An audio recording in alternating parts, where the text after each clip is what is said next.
कमलजीत संधू, किस तरह की खबर और अपडेट आपके पास है?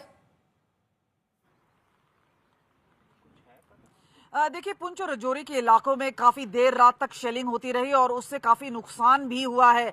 लेकिन इससे पहले हमने देखा है कि पुंछ में तकरीबन 14 लोग मारे गए थे और बिल्कुल, क्योंकि बिल्कुल फ्रंट लाइन पे पड़ता है।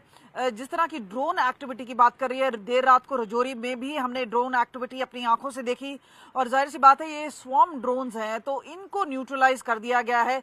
लेकिन ये जो इलाका है जम्मू कश्मीर का, वहां पे हम देख रहे हैं कि जो ड्रोन्स हैं उनकी गतिविधि सिर्फ लाइन ऑफ कंट्रोल पे नहीं, जम्मू के इलाके में देखी गई, हिंटरलैंड में देखी गई, पंजाब के कई इलाकों में देखी गई।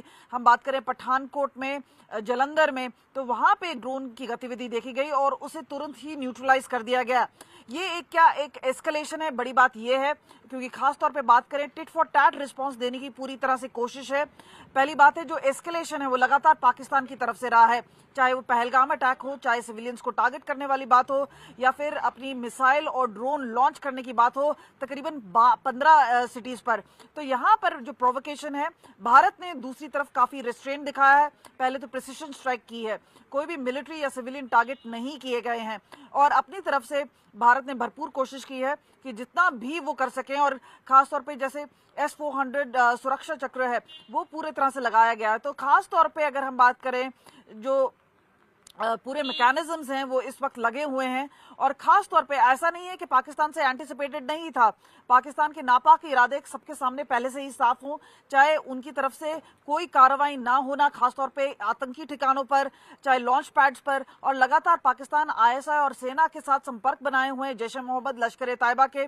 यहाँ तक ये भी इंफॉर्मेशन आ रही है कि तकरीबन 140 आतंकी हैं जो कि अभी एक्टिव हैं जम्मू और कश्मीर में। वहां पर तकरीबन 70 जम्मू की तरफ हैं, 70 कश्मीर की तरफ, तो वो भी किसी तरह का फिदाइन कर सकते हैं।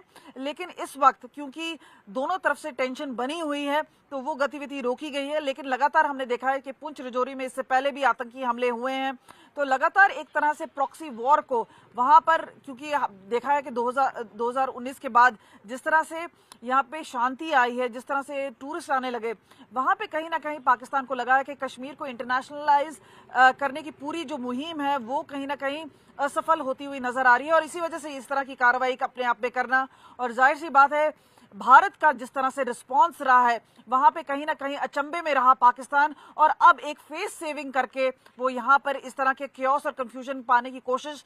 लेकिन भारतीय सेना और भारत पैरामिलिट्री फोर्सेस की पूरी कामयाबी रही है कि इन ड्रोन्स को न्यूट्रलाइज कर दिया गया है। और हालांकि थोड़ा नुकसान हुआ है, लेकिन आपको बता दें खासतौर पे जो नुकसान हुआ है वो शेलिंग से हुआ है, ये आर्टिलरी